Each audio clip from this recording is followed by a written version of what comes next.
Сайн байцгаана уу хүүхдүүдээ. Өнөөдрийн математикийн хичээлээр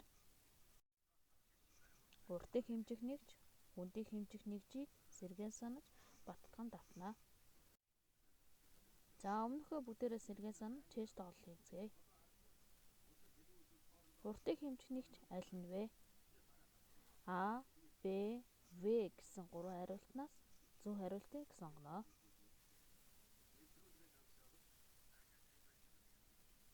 Зөв хариулт В буюу метр.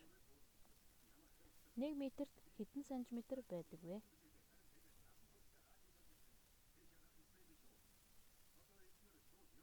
Зөв хариулт нь Б буюу 100 см.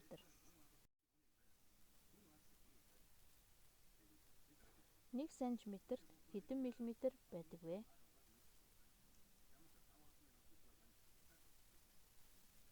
А буюу 10 мм. 1 дециметр хэдэн сантиметр байдаг вэ? В буюу 10 см.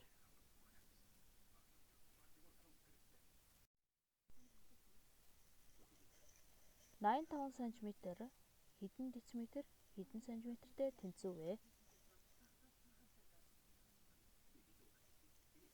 Зөв хариулт нь В буюу 8 дециметр 5 см.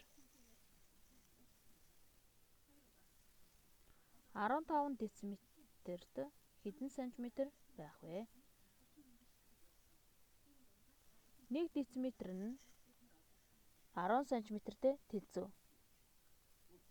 Тэгвэл 15 дециметр хэдэн сантиметртэй тэнцэх вэ? 15-ыг 10-аар үржүүлээд 150 см-тэй тэнцэнэ.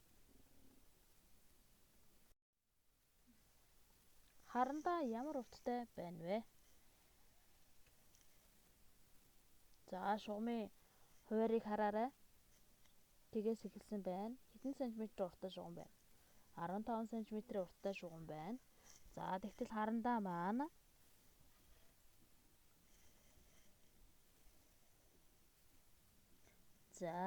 яг 12-ын тоо заасан байна тийм ээ. Тэгэхээр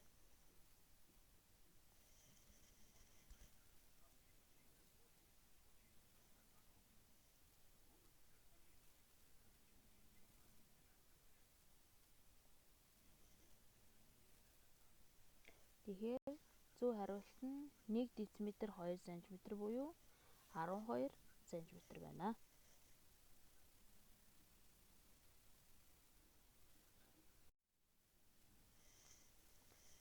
90 мм хэдэн сантиметртэй тэнцүү вэ? За 1 см маань хэдэн миллиметртэй тэнцүү вэ? 10 мм-тэй тэнцүү. Тэгвэл 90-ийг хуваах нь 10. Гэхээр зөв хувилбар нь А буюу 9 см байх нэ. 80 см нь хэдэн дециметр болох вэ?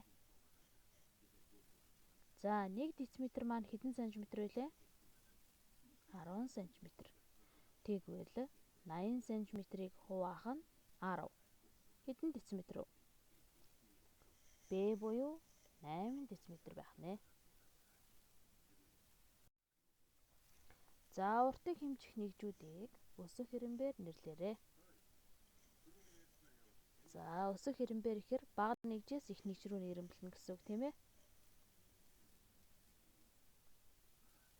За хамгийн бага нэгж нь миллиметр, сантиметр, дециметр, метр,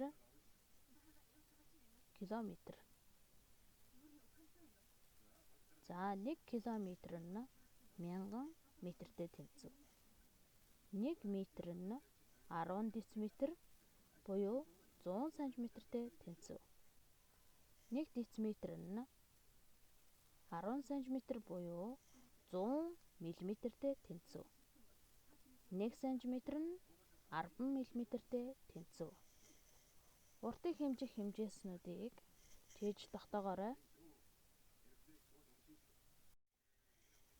За одоо бүгдээрээ жишээ бодлого бодъё. Товч бичиглэл хийж бодно. Хүүхдүүд цуслан руу машинаар 142 км, түүнээс 139 км-ээр бага замыг явганаар явв. Цуслан хүрэх замын уртыг олоорой. За, машинаар олон явганаар явсан байна тийм ээ. Машинаар 142 км. Явганаар болохоор түүнээс 139 км-ээр бага буюу хаснаа гэсэн үг. Ингээд нийт хэдэн километр зам явсан бэ гэдгийг олох нэ. За, бодолтыг хий. 142-оос хасах нь 139 км. За, 3 км замыг явганаар явсан байх нэ. За, нийт замыг олохын тулд машинаар явсан зам дээр явганаар явсан замыг нэмнэ. 145 км зам маань явсан зам байх нэ. Зургийг ажиглаарай. Юу юуны зураг байна?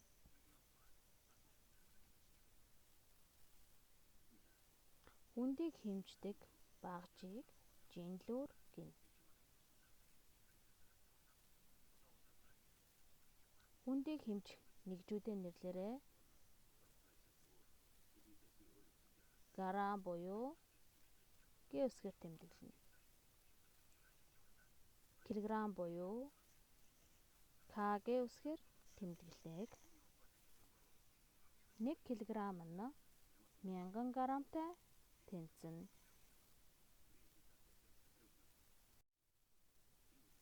За, бүгдээрээ жишээ бодлого бодъё. Зургийг ажиглаад гурил, төмөс, тарвасны жинг олоорой. За, улаан өнгийнх болохоор яах нь 1 кг. За, цагаан шаргал авир 2 кг. Цэнхэр өнгөтэй байвал 3 кг-тай яах нь тэнцэх нэ. За,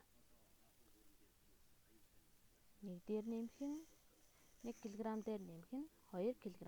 Тэнцүү хэд вэ? 3 кг-тай тэнцүү байх нь гурил. За, тэгвэл төмөс хэдэн килограмтай тэнцүү гэсэн үг үү? Зүйтэй 4 кг-тай тэнцүү. За, тарвасыг олъё.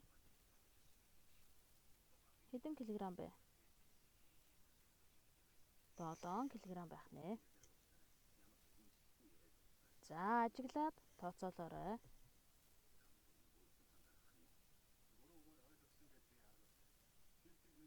За, амьтдыг жинлсэн байна тийм ээ. За, энэ жинлүүр дээр тавьсан энэ зүйлийг туухай гэж нэрлэнэ. За, 1 кг-ийн 2 туухай, 2 кг-ийн 1 туухай байна тийм үү? Нийт хэдэн килограмм жинтэй вэ? 4, муур 4 кг, үнэг 5 кг. Нохоо хэд вэ? 6 кг жинтэй байх нэ. За, дараагийн жишээ бодлого. Ногоочин 1000 кг төмөс хураан авав. Тэр эхний дэлгүүрт 427 кг, хоёр дахь дэлгүүрт 273 кг төмөс өгсөн бол хэдэн килограмм төмөс үлдсэн бэ? За, өгөгдсөн зүйлсийг тэмдэглэе. За, эхлээд ногоочинд 1000 кг төмөс байсан байна тийм ээ. Эхний дэлгүүрт хэдийг өгсөн? 427. Хоёр дахь дэлгүүрт 273. За, тэгээ үлдсэнийг олох хэрэгтэй байна тийм ээ. Нийлээд эдгээр маань 1000 кг болох ёстой. За, бодолтыг хий. За, эхний 1 2 мэдэгдэж байгаа учраас 1 2 дугаар дэлгүүрийн төмсийг нэмлээ. Тэг 700 кг. За, нийт төмөс болох 1000 кг-аас дэлгүүрт өгсөн 700 кг-ыг хасгаар 300 кг хүмүүс яасан? Үлдсэн байх нэ. За дараагийн жишээ бодлого. Талах барихад 300 г гурил, 70 г цөцгийн тоос, 30 г давс, 15 г эсгэгч, 15 г эсэн чихэр, 100 г ус ордог гэж үзвэл талхны орцыг тодорхойлоорой. За юу мэдэгдэж байна хүмүүс ээ?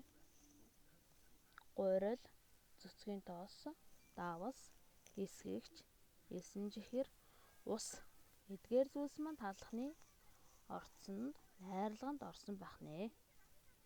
За гурил 300 г, цөцгийн тоос 70 г, давс 30 г, эсгэгч 15 г, эсэн чихэр 15 г, ус 100 г. За бүгдийг нэмэхээр нийт орц гарах хэрэгтэй тийм ээ. За 2 2-оор нь нэмвэл хэлбэр байна. За ингээ 100, ингээ 30 нэмэхээр 530 г зүйлс орц найрлаганд нь орсон байна. Хичээлдээ өдөртөө оролцсон сурагчдаа баярлалаа. Баяртай хүүхдүүд ээ.